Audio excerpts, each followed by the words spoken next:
Let's check in with Nicole Darren now, who is on campus with Maryland and standing by with the head coach.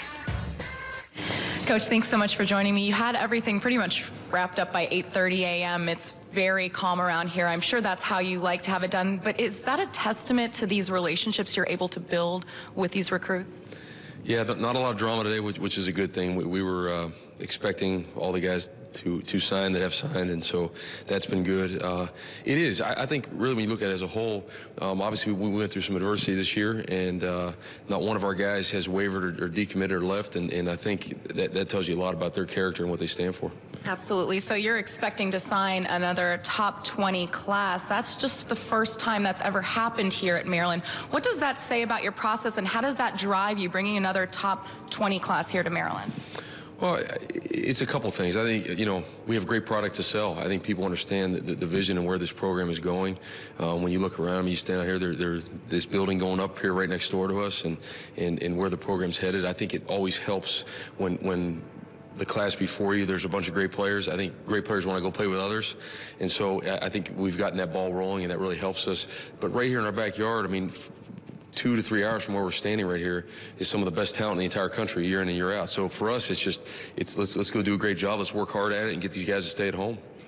Let's talk about your backyard, the DMV, the DC, Maryland, and Virginia area. 15 recruits from this area. How important is it that you own this area, so to speak? Yeah, we can't overstate that. It's everything. It's what this job is. I think we are the school that centralizes and represents the DMV, and man, there's great football in this area. Our high school coaches are tremendous. They do an unbelievable job coaching and getting these guys prepared. We have great talent in this area, and so for us, it's a matter of putting the DMV on the map where it belongs nationally, recognized with the amount of talent we have. And the way to do that is guys that stay together, stay at home, and represent and wear Maryland on their chest. And there's a lot of guys that understand that and making that decision. Tell me about some of the highlights of especially the local recruits that you're bringing. Yeah, I mean, just when you look at it throughout our class, there's all positions represented again.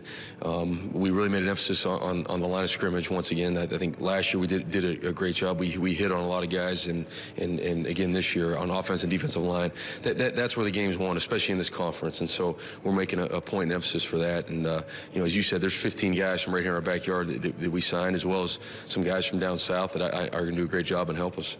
In addition, we found out about this morning is former 5-star recruit Byron Cowart from Auburn. Tell me about him, and as I understand, he'll be able to play next season. Yeah, Byron will be ready to go right away, and Byron I've known for a long time. I was recruiting him when I was coaching down south, and he's a great kid, great player, and so he can help us right away. I mean, that's a game changer one for us, and he'll be here in January, a couple weeks from now, and be ready to go and help us. Defensive front was a priority for you. Quarterback also a priority. Tell me about the additions. Quarterback said, yeah. So Tyler DeSue is a great player from Bishop Sullivan down in the Virginia Beach area. Just another great athlete, great competitor.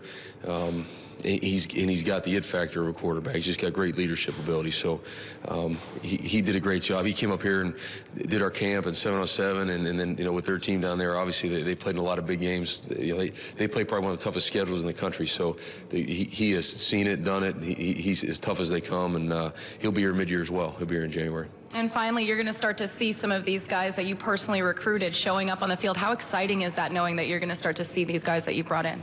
Yeah, it's great. I mean, you go through the recruiting process, and then it's like, okay, yeah, you're looking forward to, when they sign, you wish they're like coming the next day.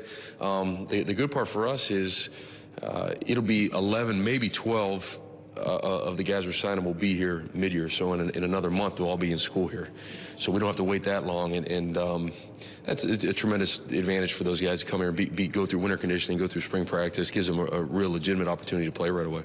And finally, for a guy who has everything locked in by 8:30 a.m., early signing day a success for you? You like the early signing period? I do. I really do. I think it's right. I think it's good for college football. It's good for coaches. It's good for the families and the recruits. I think if you know where you want to go, why not be able to sign right now, and you can kind of, move on about your business and get finish your finals well in school and focus on other things. A lot of guys are in basketball seasons or anything else, and I think for recruiting to end for them is good. And for us as coaches, I think it's great. I love it. Always good to open 20 Christmas presents this early. Thank you so much, Coach.